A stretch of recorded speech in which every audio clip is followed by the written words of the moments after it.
welcome everyone to the Strong as Steel podcast, episode number 22. And we have a really interesting episode for everybody today. I'm Scott Lunny. I'm the director for District 3 of the United Steelworkers and the host of the podcast. I use pronouns he and him. And we are coming to you today from the traditional unceded territory of the Coast Salish people, the Squamish, Musqueam, and Tsleil-Waututh First Nations. And in District 3 here in Vancouver, we have this week, we're hosting a bunch of folks from unions who represent miners in a number of different countries around the world. It's called FIM, which is something in Spanish, but the International Miners Network of unions that represent Newmont workers. And we have folks here in District 3 that we're hosting from Australia, Argentina, Peru, Mexico, and of course our Canadian miners that work for Newmont here in British Columbia. And so we're going to have a bit of a two-part episode because of the translation. And so I'm going to start with our comrade from Australia, Craig Beverage, and we'll talk a little bit about the network and differences between mining and mining unions in the various countries, and then we'll move to talk to our comrades from the other three countries with some translation. So we're going to see how this goes. It's our first multilingual podcast, right? Is that right? I don't even think we've spoken French before. So here we go. We're going to try it out. So Craig, it's great to have you here. It's great to have you here in District 3. And just maybe you can tell us who you are and introduce, your union and some stuff about unions in Australia even. So Scott, thank you very much for inviting the Australian Workers Union to your lovely country, Vancouver, Canada, BC, as I'm learning very quickly. It's a great honour and pleasure to be here today to talk about the mining industry, particularly around the world.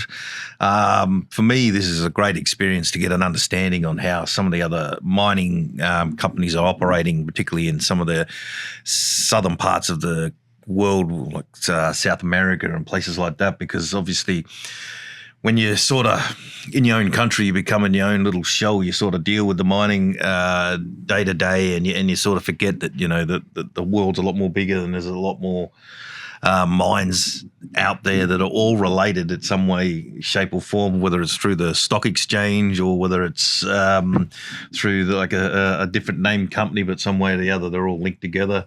So it's great to be here to understand on how the mining process is going. And look, the Australian Workers Union, obviously, we've been around for 140 years. One of our predominant industry is the mining industry, and along with oil and gas.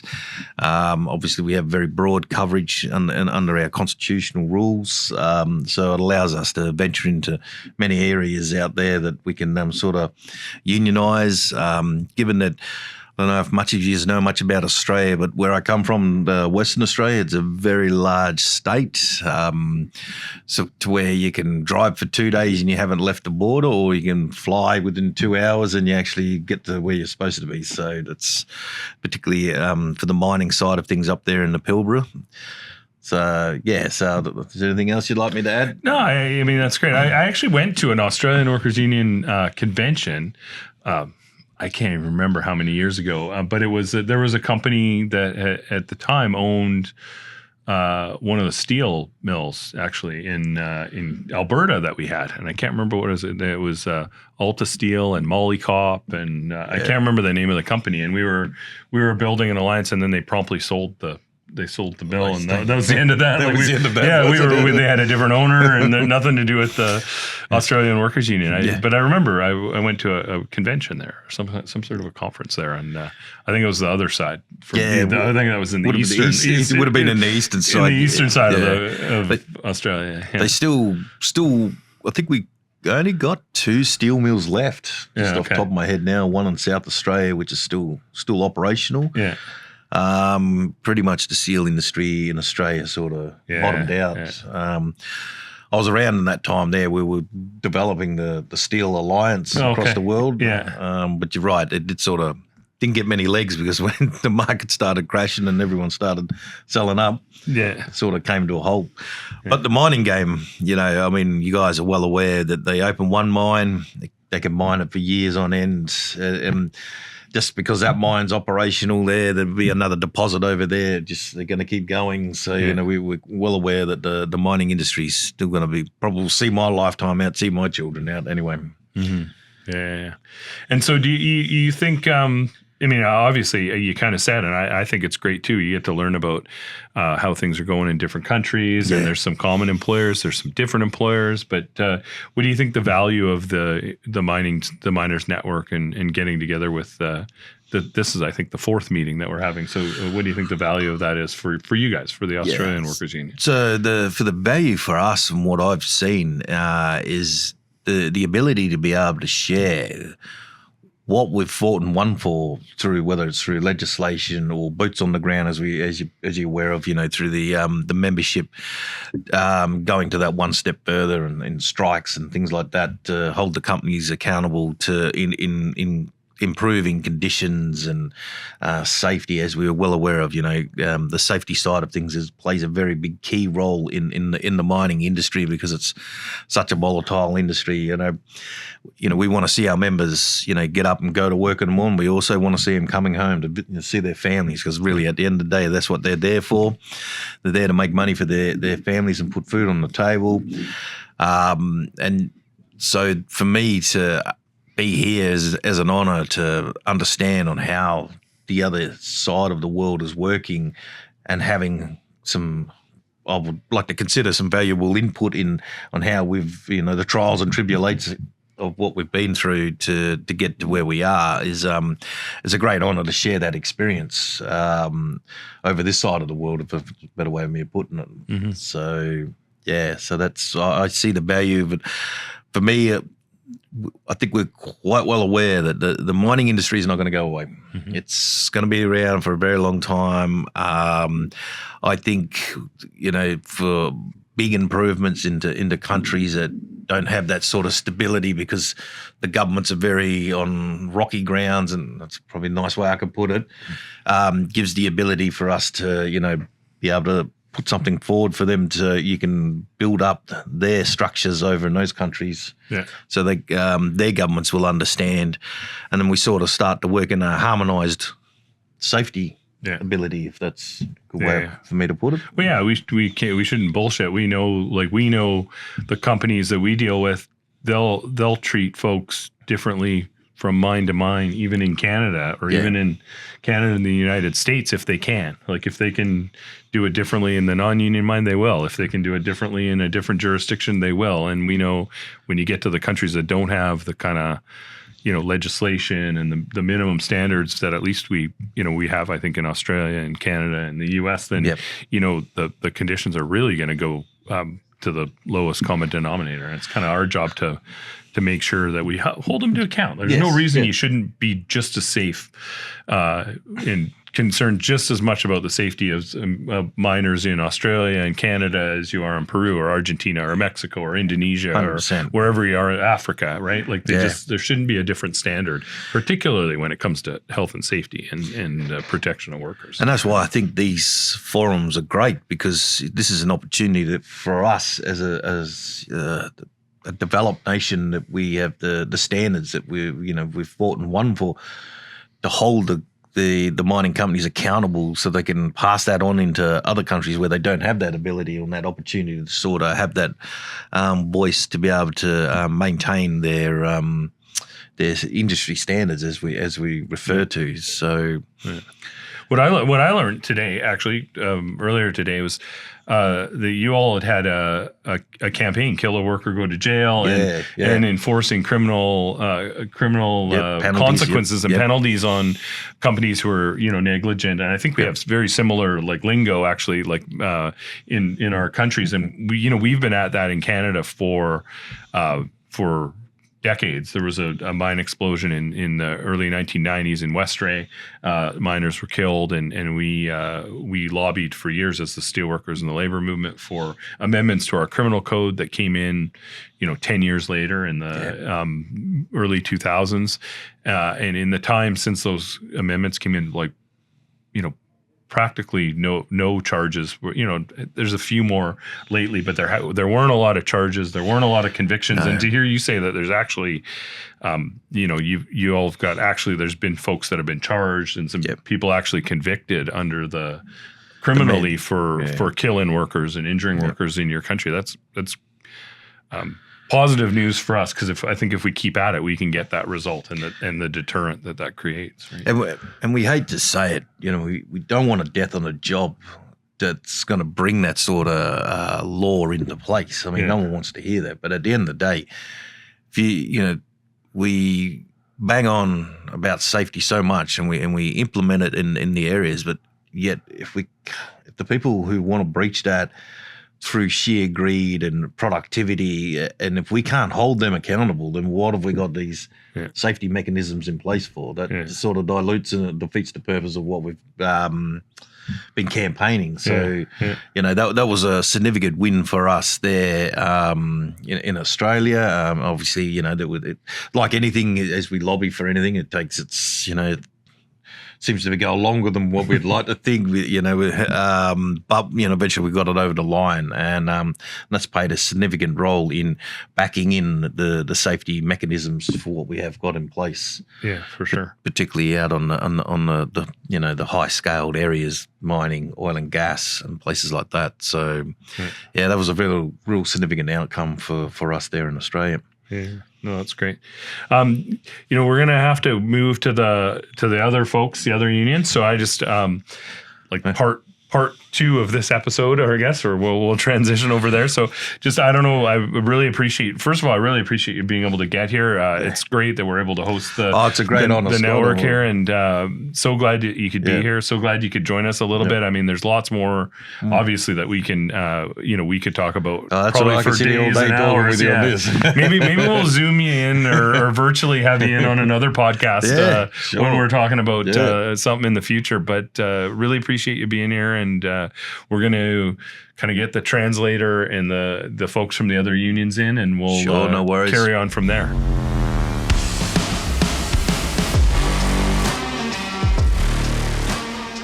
Okay, so we're back, and with the second half of our Strong as Steel podcast, where we have a number of international guests, part of the FIM, the International Miners Network of Newmont companies. And so I have Roberto, Ruth, and Ulysses with us, and I'm going to let each of them, first of all, introduce themselves. And we're doing this with translation. So this is our first, as I said, multilingual podcast. So I'll just ask each of them to introduce themselves first, starting with Roberto. Buenas tardes, gracias por la invitación. Thank you for the invitation. Soy Roberto Bando de Argentina. I'm Roberto Bando from Argentina. Trabajador minero también, hace I'm a 28 años que trabajo minería. As well. Hace casi 10 años que estoy en la parte de representación gremial. In the union for about 10 years now.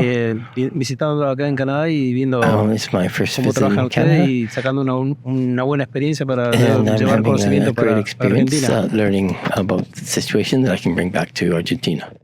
Great. Ruth? Hola, buenas tardes. Hello, everybody.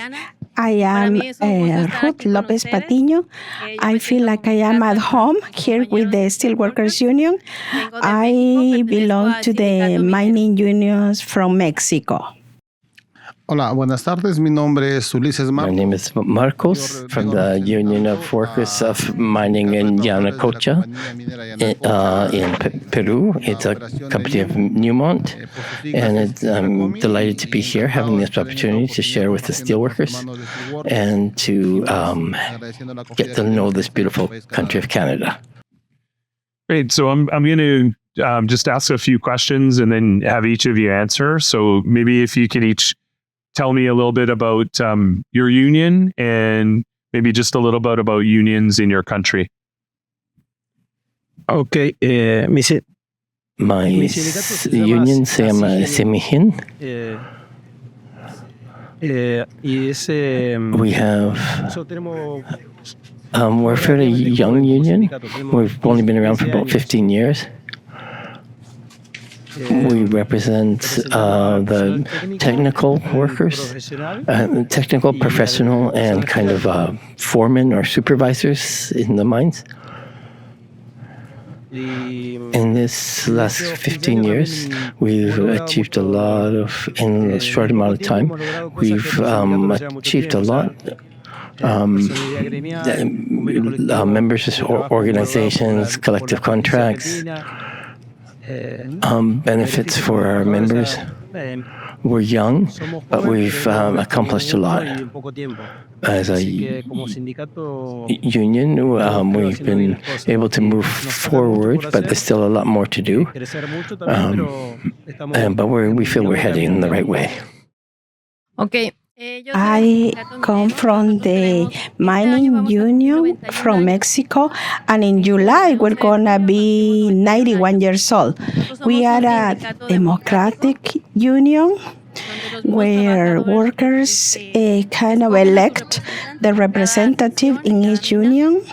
We represent workers from other sectors like the auto sector, also sweatshops sector, also for women who come and clean up in the mining and cook.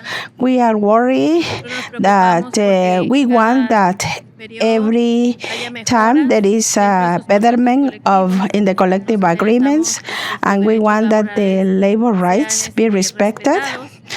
And we want all of this in a democratic way and with the participation of all the workers in the mining.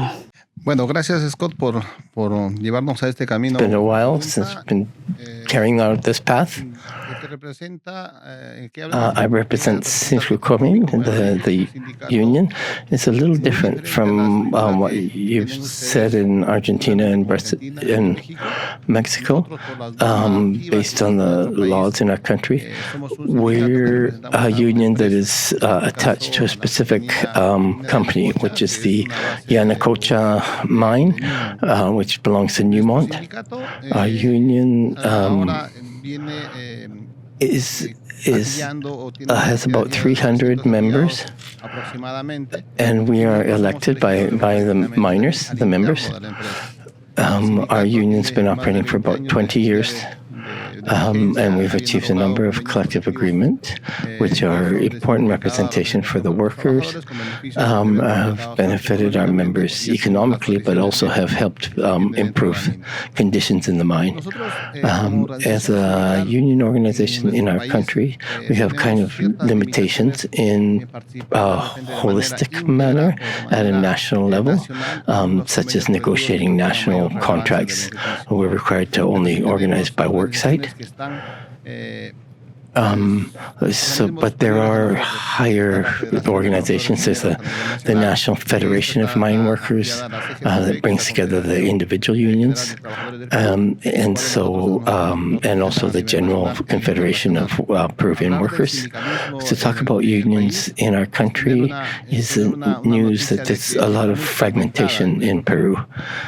I represent only 5.5% of workers at the national level, which is way lower than you have in Canada or Mexico.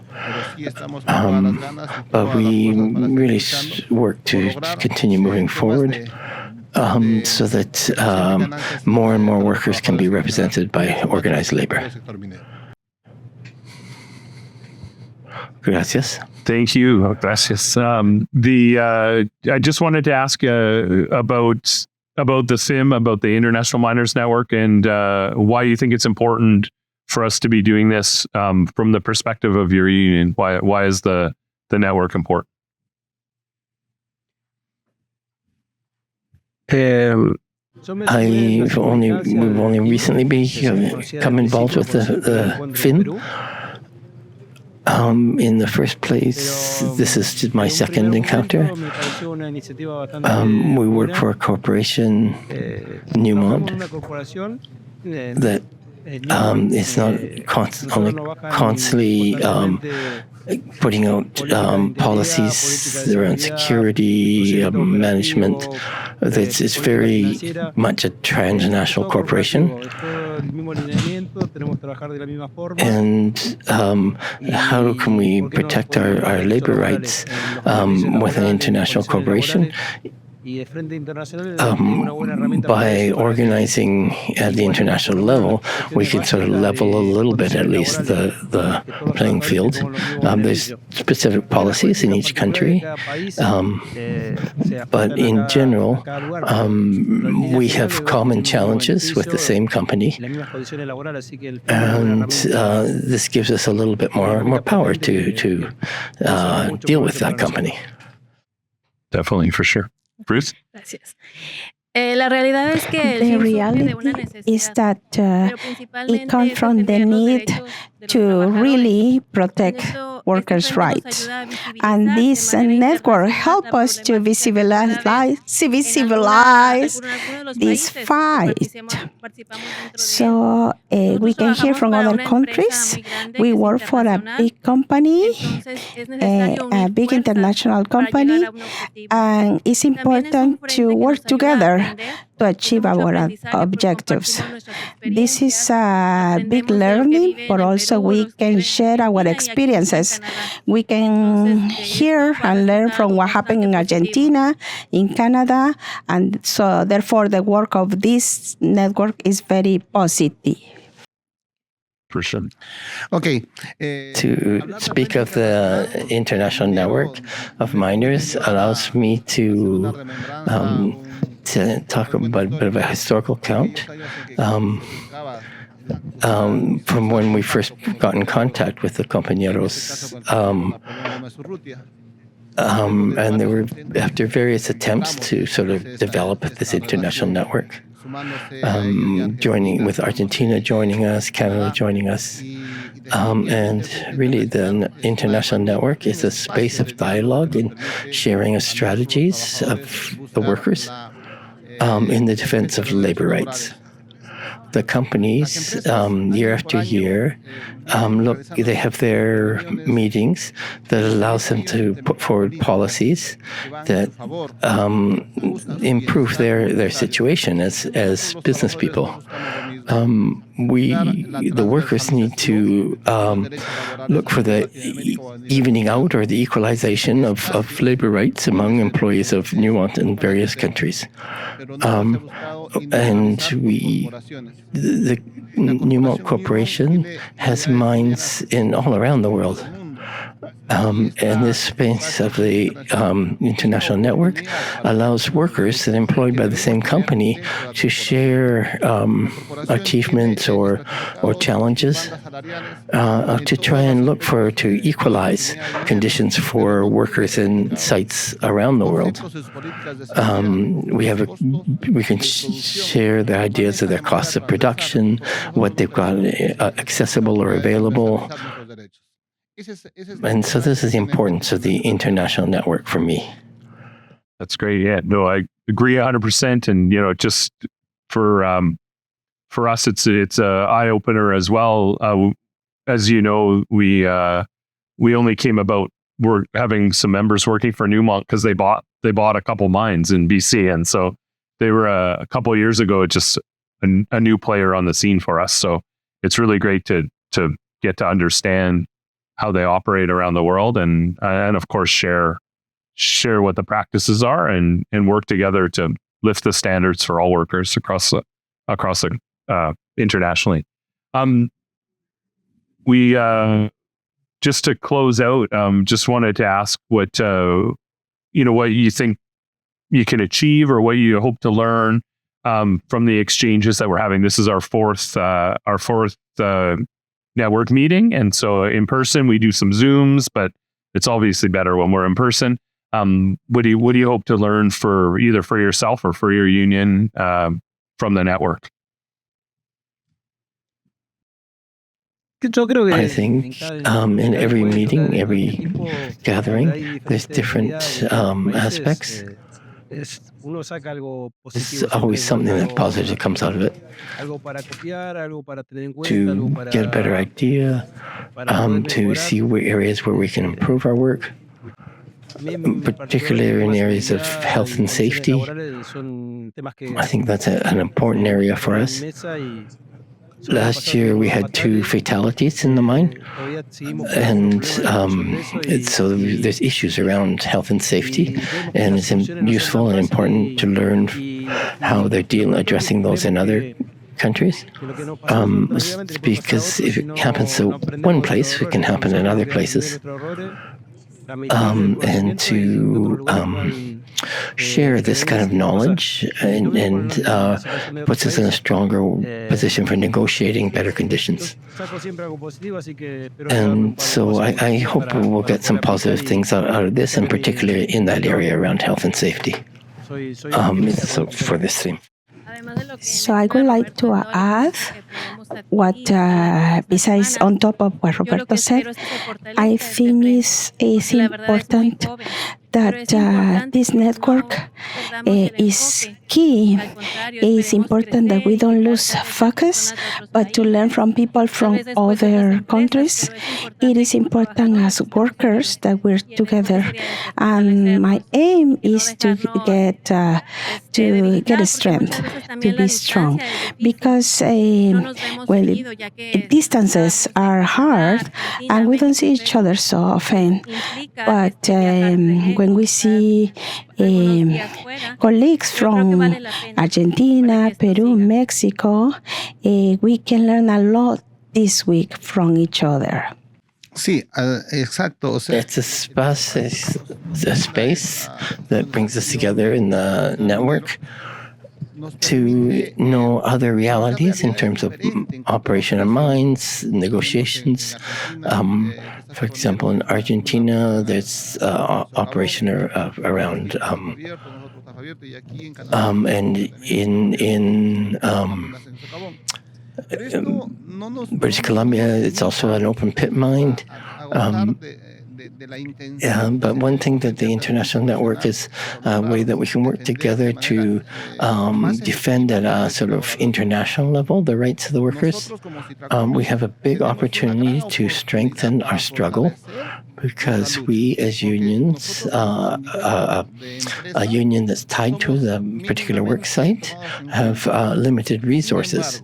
However, with this fairly new organization of the network, we've really been able to learn how to articulate our objectives and bring to the negotiating table information that we've gathered from our brothers and sisters in other countries, which strengthens our ability to negotiate collective pacts. And in terms of carrying out action, having international support makes a real difference. So as workers, miners, we're learning a lot from what's happening in Canada, in Mexico, Argentina, Australia, how they're carrying out their work to defend the rights of workers and the safety. And we're in a time when we need to learn one from each other, and some of us more than others. For sure, yeah. No, I agree with everything everyone said, and there's a lot to learn. We're learning a lot, and there's a lot more that we can continue to learn from each other, and be able to express solidarity with each other in the struggles that happen in the different countries for our members at Newmont, but more broadly, even for some of us in the other mines and other sectors that we represent. Okay, so we don't have a ton of time, and so we're going to try to wrap it up. And I really want to say gracias, appreciate you coming to Canada, coming to District 3 for the meetings, but also for doing the podcast. It's very very much appreciated. So with that, I'm going to do some closing stuff. So I got to look at this camera and just thank everybody for listening to the Strong as Steel podcast. And if you want to reach out to us, d3comms@usw.ca, D, the letter D, 3 COMMS@usw.ca. You can email us. Follow us on social media at US District 3 on Facebook, Twitter, Instagram, and keep listening to the podcast. This was episode 22 with some international guests from our International Miners Network. But that means there's 21 other episodes that you can go listen to and you can share with your friends and that you can like and continue to follow us and watch and listen to the Strongest Steel podcast. Thanks, everyone. Have a great day.